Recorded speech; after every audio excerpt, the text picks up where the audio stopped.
Good morning, and a very Merry Christmas from the Malvern Hills. Well, it's the 29th of December 2019 today, and I've only got one more bit of the hills to walk, but I thought today I'd have a slight change of scene. What I'm going to do instead today is walk around the town of Malvern, because it's a lovely town and it really is worth visiting. And my tour today starts here at Great Malvern Station.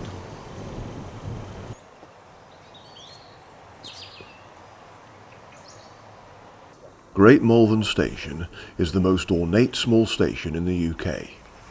It was built in the 1860s to impress wealthy visitors. Today it is Grade 2 listed.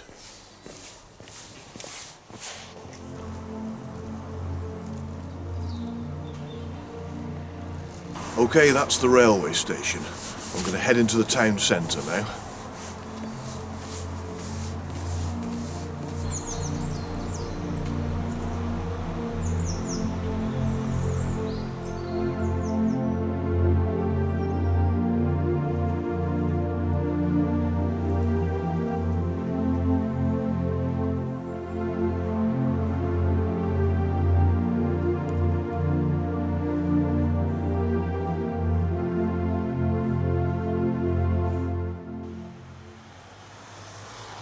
The spa town of Malvern lies at the foot of the Malvern Hills, on the eastern flanks of the Worcestershire Beacon and North Hill.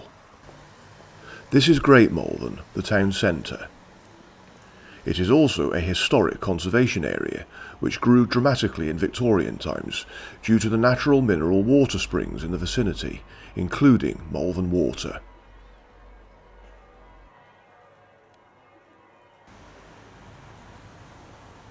There are many works of art in Malvern, including fountains, statues and Malvern water spouts by the sculptor Rose Garrard. Among her sculptures are the statue of Sir Edward Elgar and the Enigma Fountain on Bellevue Island.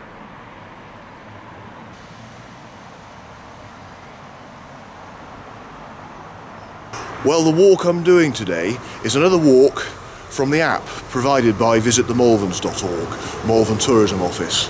An absolutely brilliant app. I really recommend downloading it if you're in this area. So this walk is just basically the Malvern Town Walk. And it says here, start beside the Elgar statue.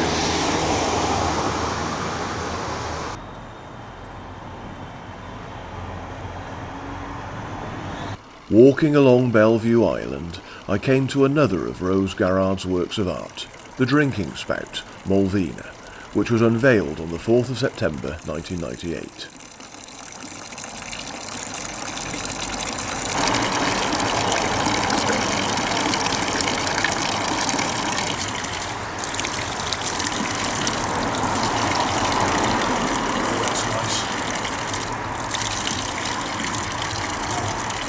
Lots of this today.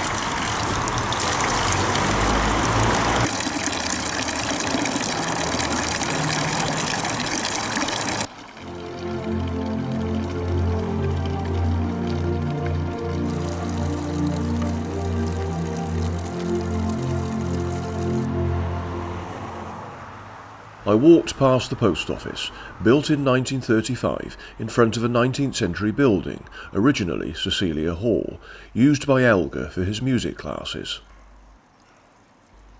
The building now housing Barclays Bank was originally a library and social centre, and became known as the Royal Library after a visit by Princess Victoria.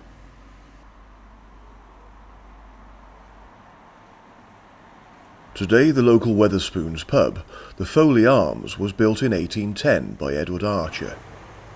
Lady Foley, who was the lady of the manor, maintained a suite of rooms for her visits to Malvern.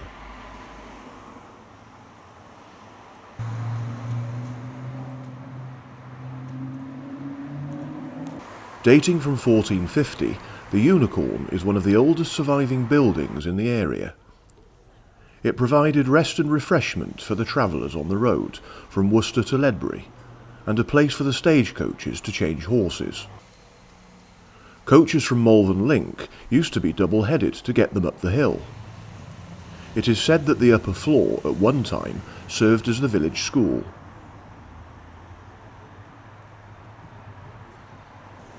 Continuing south along Bellevue Terrace, I passed the entrance to the courtyard, the old trading entrance to what used to be Burroughs bottling plant, established in 1850.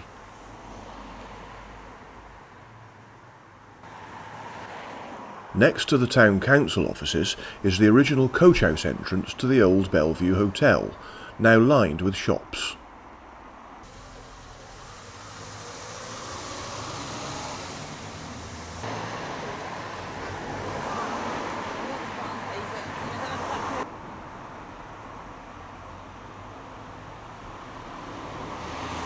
I continued south to Rosebank Gardens, which occupies the site of a former large house left to the town in 1951 by Dyson Perrins, of Lee and Perrins, Worcestershire sauce fame.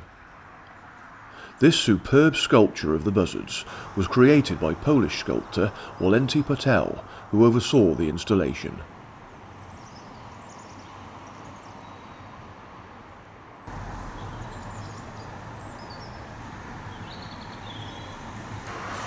Well, those steps there, where I've seen lots of people climbing up and down, lead to somewhere quite special, but I won't be going there today. I should be saving that for my last walk, which will hopefully be tomorrow, and we'll see where those steps take us then.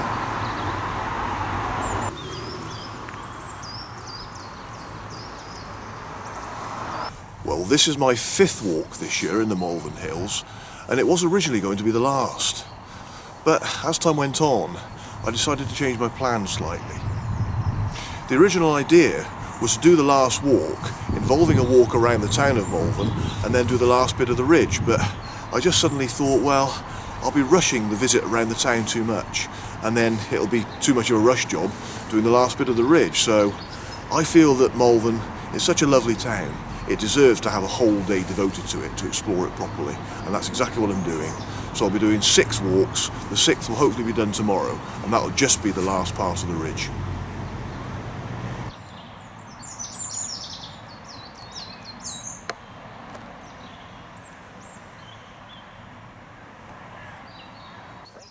From the park, I crossed the Wells Road and looked over the wall at the private gardens of the Abbey Hotel. The gardens used to be a public park, with a large conservatory where a German band used to perform each summer until World War I. Relatives of bandsmen still live in Malvern.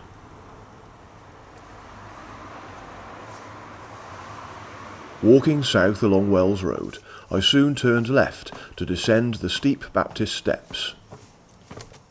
At the bottom, I reached Parkview Apartments on Abbey Road. Dr. James Wilson, who was the first practitioner of the Malvern water cure, had his purpose-built water cure clinic in the middle part of this gorgeous building. Next to this is Malvern House, erected by Dr. Wilson in 1852. Dickens' wife used to stay to convalesce.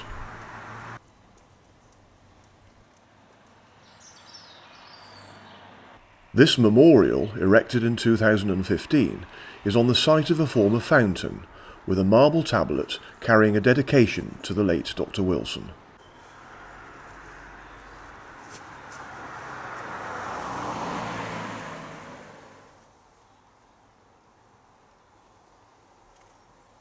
I turned left along Priory Road to reach a Victorian postbox with its tall fluted design.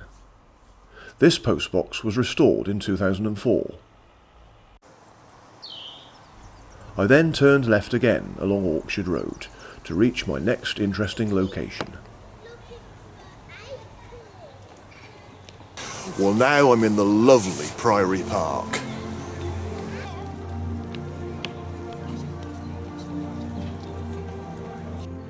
Priory Park covers an area of approximately 8 acres. It is quintessentially Victorian and has been open to the public since 1925. The restored Victorian bandstand was originally located in the Abbey Hotel gardens. The reciting and refurbishment of the bandstand is entirely thanks to the Malvern Civic Society. The ornate structure is a listed building, and during the summer months hosts regular bands in the park recitals at weekends, organised by Malvern Town Council. I walked over the footbridge crossing Swan Lake.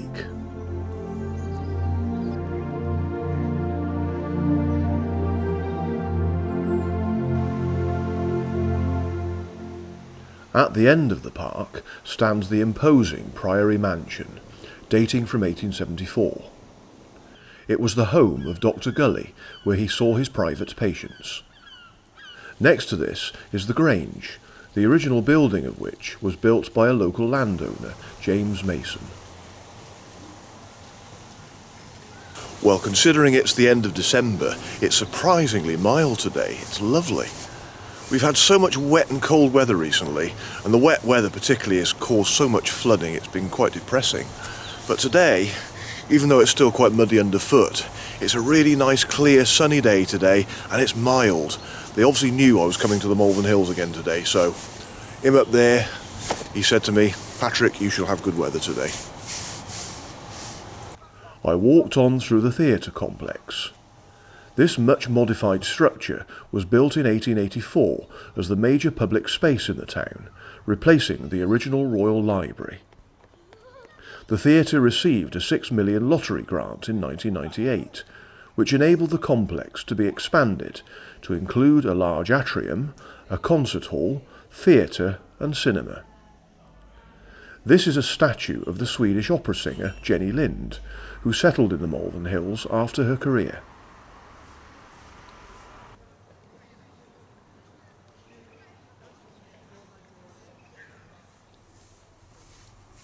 I followed the path opposite leading to the Priory. By 1905 there were over 1,200 gas lamps in Malvern, and more than 100 of the originals still survive. Thanks to a local company, Site Designs Limited, together with a community environmental group, Transition Malvern Hills, they have been sympathetically restored and upgraded to run more efficiently. Malvern is one of the few towns in Britain with so many gas lamps still in use. Well, now I'm going to look at one of the highlights of today's walk, Great Malvern Priory.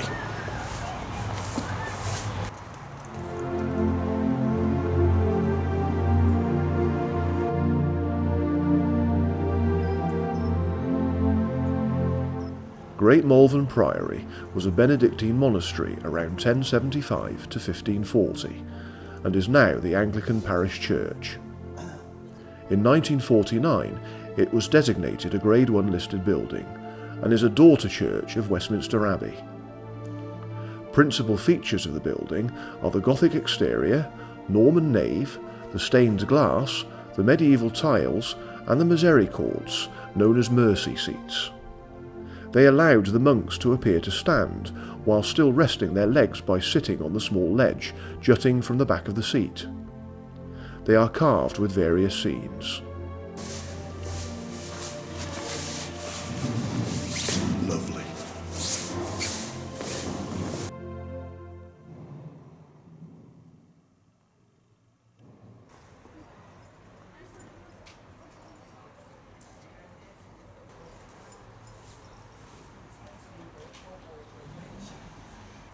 Walking up Priory steps, I passed a bookshop and cafe. At the top, I went left towards the Priory gateway.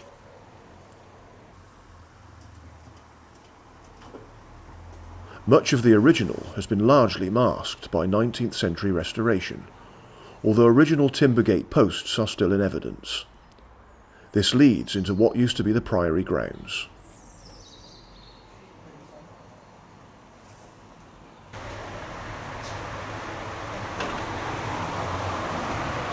Well, I'm back on Bellevue Island, so I must say, those walks from visitthemalverns.org are brilliant, the way you can just download them from an app.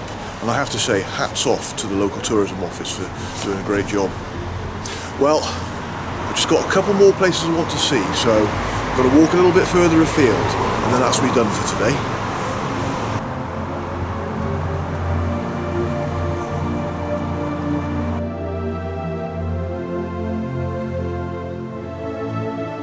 I walked down Church Street and turned left along Graham Road, which I followed for just over half a mile to reach Link Common.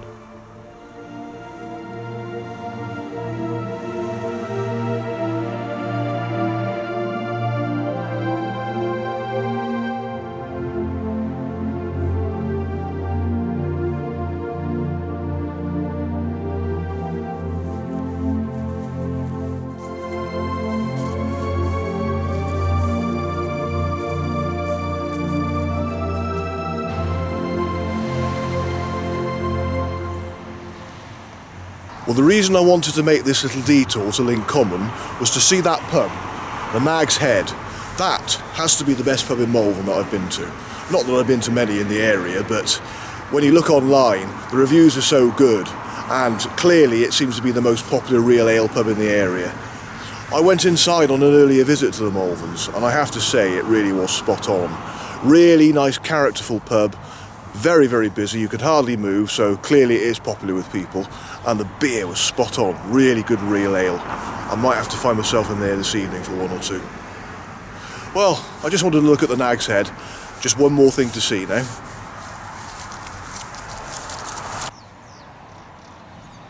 From the Nag's Head, I walked another half a mile westwards, reaching the B4219 North Malvern Road, as I headed towards the next feature on today's walk.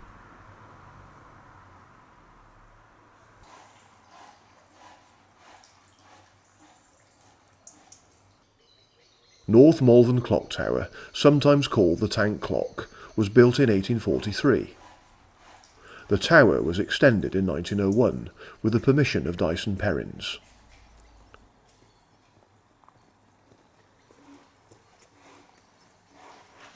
The Cascade Gates are another superb work of art by sculptor Rose Garrard. Inside is the well house, where the water now flows unpredictably from the 50,000-gallon tank behind it, constructed in 1836 by local builder George McCann.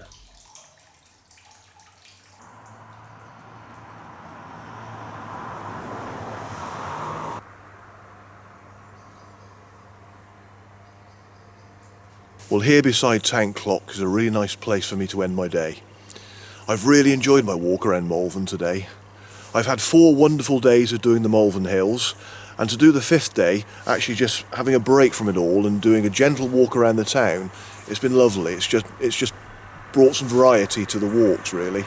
So I've just got one more day to do, and that's the final push, the last few hills in the Malvern Hills.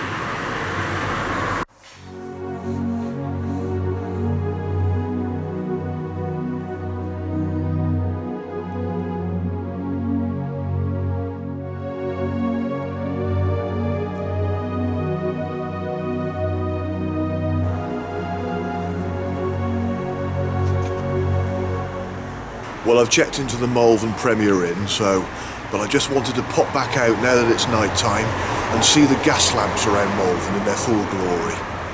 And don't they look wonderful? Particularly with the Christmas lights still here.